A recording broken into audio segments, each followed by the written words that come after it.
ታህሳስ 2023 የእስራኤሉ መከላከያ ሚኒስቴር ዮአብ ጋላት በፓርላማ ፊት ቆመው እስራኤል በ7 ግንባሮች ላይ እየተዋጋች መሆኑን በይፋ አወጁ። ጋዛ፣ ሊባኖስ፣ ሶሪያ፣ ዌስት ባንክ፣ ኢራቅ፣ የመንና ቀጥታ ኢራን። ዛሬ ከ3 ዓመታት ከባድ ውጊያ በኋላ ከነዚያ 7 ግንባሮች ውስጥ 3ቱ ሙሉ በሙሉ ጨልመዋል። የሶሪያው የአሳድ መንግሥት ወድቋል። የኢራቅ ሚሊሺያዎች መሳሪያቸውን እያስረከቡ ነው። በጋዛም የተኩስ አቁሙ ቆሟል። ነገር ግን ጦርነቱ አላበቃም። ይልቁንም አሁን ወደ እጅግ አደገኛ ምዕራፍ ተሸጋግሯል። እስራኤል አሁን የቀሩትን 4 ግንባሮች እየገጠመች ነው። ነገር ግን ትልቁ ጥያቄ ይሄ ነው። ይህ ጦርነት መቼና እንዴት ሊያበቃ ይችላል?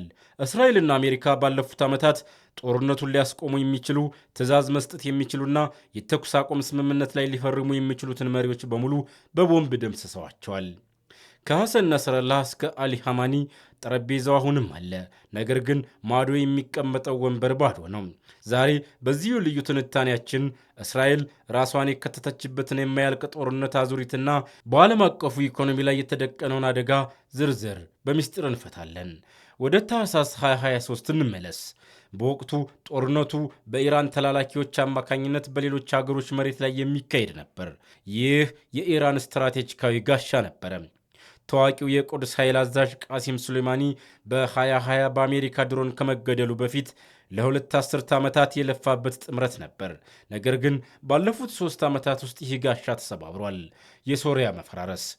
በታህሳስ 2024 የአሳድ ሥርወ መንግሥት በድንገት ወደቀ። በሊባኖስ በኩል በከፍተኛ ሁኔታ የተደቆሰው ሄዝቦላህ ዋና አጋሩን ሶሪያን ለማዳን መንቀሳቀስ አልቻለም። ሶሪያ ከኢራን እጅ ወጣች።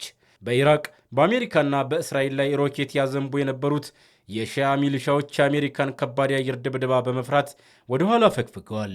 አንዳንዶቹ አሁን ሙሉ በሙሉ መሳሪያቸውን ለመፍታት እየተደራደሩ ነው። የጋዛ መታፈን። ጋዛ ደግሞ በ2025 በደረሰው ስምምነት መሠረት ሐማስ መሳሪያ ለመፍታት ባይስማማም ከአሁን በኋላ በእስራኤል ላይ ስጋት መሆን በማይችልበት ሁኔታ ተከቦና ታፍኖ ይገኛል። ይህ ማለት ግን እስራኤል ሰላም አገኘች ማለት አይደለም። ይልቁንም እስራኤልና ኢራን ፊት ለፊት ተፋጠጡ። አሁን እስራኤል ፊት ለፊት የቆሙት 4 ግንባሮች ናቸው። እነዚህ ግንባሮች የቀደሙት አይነት አይደሉም። እያንዳንዳቸው በቀጥታ የእስራኤልን ሕልውናና የዓለምን ሰላም የሚፈታተኑ ናቸው። ኢራን አሁን ከተላላኪዎች ጀርባ መደበቅ አቁማለች። በጦርነቱ የመጀመሪያ ሳምንታት ብቻ ከ500 በላይ ባሊስቲክ ሚሳይሎችና ከ2000 በላይ ድሮኖችን ወደ እስራኤል ተኩሳለች። ፍልሚያው ቀጥተኛ ሆኗል። ሊባኖስ የኢራን አጋር የመጨረሻዋ በሕይወት ያለች እጅ ናት። በቅርቡ በቤይሩት የተሰነዘረው የአየር ድብደባ እንደሚያሳየው ውጊያው ወደ ዋና ከተማዋ ዳግም ተመልሷል። ሄዝቦላህ ቢደማም አሁንም እየተኮሰ ነው። የመን በእስራኤል ምድር ጦር ልትደርስበት የማትችል አገር ናት። ነገር ግን ሁቲዎች ከሰና በመነሳት እስከ ቤርሻቤና አይላት ወደብ ድረስ ሚሳኤል መተኮሳቸውን ቀጥለዋል። እነሱ በእስራኤል የጊዜ ሰሌዳ አይመሩም። ይህ ግንባር መሬት ሳይሆን የባህረ መስመር ነው። የሆርሙዝና የባብል መንደብ ባህር። እዚህ ጋር ጦርነቱ የሚለካው በሮኬት ሳይሆን በዓለም አቀፍ የኢንሹራንስ ዋጋና በነዳጅ እጥረት ነው። እዚህ ግንባር ላይ ሸክሙን የተሸከመችው ኢየሩሳሌም ብቻ ሳትሆን ዋሽንግተንም ናት። ይህ ግንባር ነው ጦርነቱን ወደ 3ኛው የዓለም ጦርነት ሊቀይረው የሚችለው። አሁን ወደ ዋናውና እጅግ አሳሳቢው ነጥብ እንምጣ። እስራኤል ጠላቶቿን በከፍተኛ ሁኔታ አዳክማለች። ይህ እውነት ነው። ነገር ግን ትልቁ ስትራቴጂካዊ ስህተት የተሰራው እዚህ ጋር ነው። እስራኤል ጦርነቱን ሊያስቆም የሚችል ስልጣን ያለውን ሰው በሙሉ ገድላ አጥፍታለች። በታሪክ ማጠናቀቂያ ላይ ጦርነቶች የሚቆሙት በፊርማ ነው።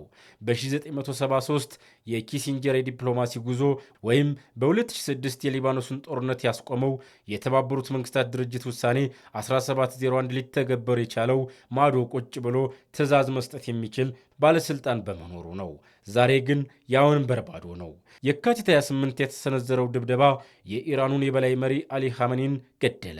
ትራምፕ ኋላ ላይ እንደተናገሩት አሜሪካ ያሰበቻቸው መጠነኛ ተተኪዎች በሙሉ በድብደባው አልቀዋል።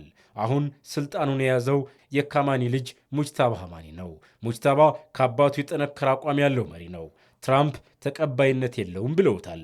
ሙጅታባ አሁን ለሀገሩ ጽንፈኞች እሱ ከአባቱ የተሻለ መስዋዕትነት ለመክፈል ዝግጁ መሆኑን ማሳየት አለበት። በአባቱ የቀብር ስነ ስርዓት ላይ በእስራኤል ቦምብ የተገደሉትን መሪዎች እየቀበረ የመጣ መሪ የተኩስ አቁም ስምምነት ላይ አይፈርምም። ስልጣኑን ለማጠናከር ጦርነቱ እንዲቀጥል ይፈልጋል። እስራኤል ሐሰን ናስረላህን በሴፕቴምበር 2024 ገደለች። ተተኪውን ሐሽም ሰይፈዲንን ከቀናት በኋላ ጠፋች። አሁን የቀረው ናይም ቃሲም ብቻ ነው። የቀድሞው የመከላከያ ሚኒስቴር ጋላት በኤክስ ገጻቸው ላይ የቃሲምን ፎቶ ለጥፈው ለረጅም ጊዜ አይቆይም ማለታቸው ይታወሳል። ታዲያ ናይም ቃሲም እንዴት ሆኖ ነው በእስራኤል ላይ እምነት ጥሎ ስምምነት የሚፈርመው? እስራኤል በወታደራዊ ረገድ እያሸነፈች ሊሆን ይችላል። ጠላቶቿ ደክመዋል፣ መሪዎቻቸውም አልቀዋል። ነገር ግን ማሸነፍና ጦርነቱን ማቆም የተለያዩ ነገሮች ናቸው። በዚህ ሳምንት መጨረሻ ላይ ዋሽንግተን ሌላ የተኩስ አቁም ስምምነት ልታውጅ ትችላለች።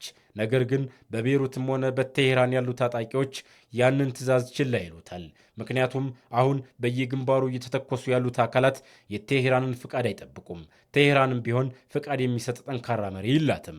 ይህ ጦርነት የሚቆመው በዓለም አቀፍ ዲፕሎማሲ ወይም በአንድ ወረቀት ላይ በሚያርፍ ፊርማ አይደለም።